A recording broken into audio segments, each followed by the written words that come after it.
Shalom saudara-saudara, bersyukur untuk anugerah Tuhan yang selalu baru setiap hari bagi saudara dan saya. Saudara-saudara yang Tuhan Yesus kasihi, perenungan firman Tuhan hari ini masih melanjutkan kisah perjalanan hidup Yusuf yang terambil dari kitab Kejadian pasal 41 ayat 1 sampai 36 yang saya beri tema Jangan Mengabaikan Kesempatan. Saudara-saudara, kisah hidup Yusuf tercatat dalam kitab Kejadian mulai dari pasal 37 hingga pasal 50. Di dalam pasal-pasal itu kita bisa melihat bagaimana perjalanan hidupnya.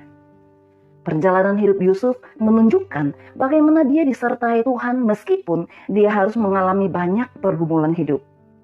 Narasi di dalam Kejadian pasal 41 ayat 1 sampai 36 ini tentu tidak asing bagi kita. Pasal ini mengisahkan tentang mimpi Firaun yang menggelisahkan hatinya oleh karena dia tidak tahu arti dari mimpinya. Sebagai penguasa Mesir, Firaun pun memerintahkan untuk memanggil semua penafsir mimpi, semua cendekiawan dan orang bijak dari Mesir untuk mengartikan mimpinya. Namun saudara, tidak ada seorang pun dari mereka yang berhasil menafsirkan mimpi Firaun.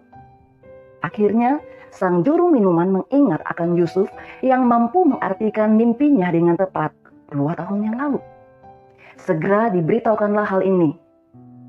Selanjutnya dipanggillah Yusuf dari dalam tahanan untuk menghadap Firaun. Ketika Yusuf menghadap, berkatalah Firaun bahwa ia telah mendengar Yusuf dapat menafsirkan mimpi. Menariknya saudara, Yusuf meresponi perkataan Firaun dengan berkata bahwa hal itu dapat dia lakukan karena Allah.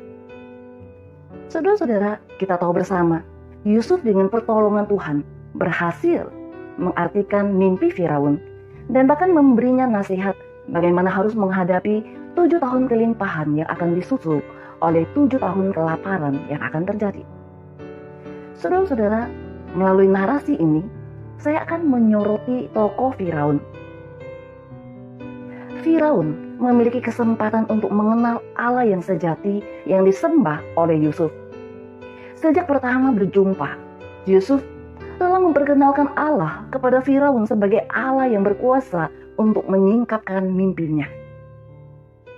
Ironisnya, dalam narasi ini tidak mengindikasikan adanya hati yang mau mengenal dan mencari tahu tentang Allah, apalagi untuk menyembahnya. Firaun hanya ingin tahu arti dari mimpinya dan bagaimana cara menghadapi masa sukar yang akan terjadi. Dia hanya terfokus memikirkan bagaimana mempertahankan kerajaannya dan kekuasaannya, saudara. Saudara-saudara yang dikasihi Tuhan Yesus Kristus, Firaun telah mengabaikan kesempatan yang Allah berikan. Seharusnya 7 tahun kelimpahan yang dianugerahkan Allah membuka hatinya untuk melihat kemahakuasaan Allah yang disembah Yusuf sebagai Allah sumber segala sesuatu. Firaun juga tidak meraih kesempatan untuk mengerti kebesaran Tuhan melalui 7 tahun masa kelaparan. Mengapa bisa demikian, saudara? Jawabannya adalah Firaun hanya terfokus untuk perkara duniawi yang bersifat sementara. Saudara-saudara yang dikasihi Yesus Kristus, melalui sikap Firaun yang mengabaikan Tuhan, kita mau mengoreksi diri secara jujur di hadapan Tuhan.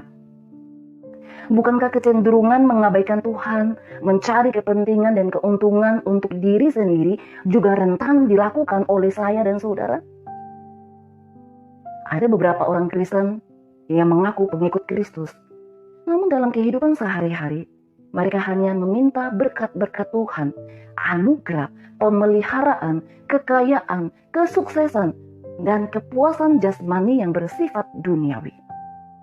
Semua permintaan itu hanya untuk pemuasan diri tanpa ada keinginan membangun relasi yang benar dengan Allah. Contohnya, saudara-saudara minta diberi kesehatan sehingga saudara dapat bekerja dan melakukan banyak hal.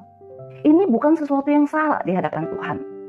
Namun, akan menjadi salah di hadapan Tuhan jika semua itu hanya untuk kepentingan diri sendiri dan kesenangan duniawi.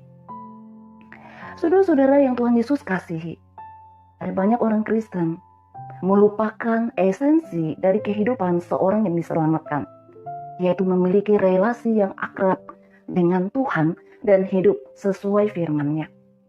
Kiranya melalui bagian firman Tuhan pada hari ini, kembali mengingatkan setiap kita untuk menghargai anugerah Allah yang besar dengan mewujudkannya di dalam kehidupan sehari-hari.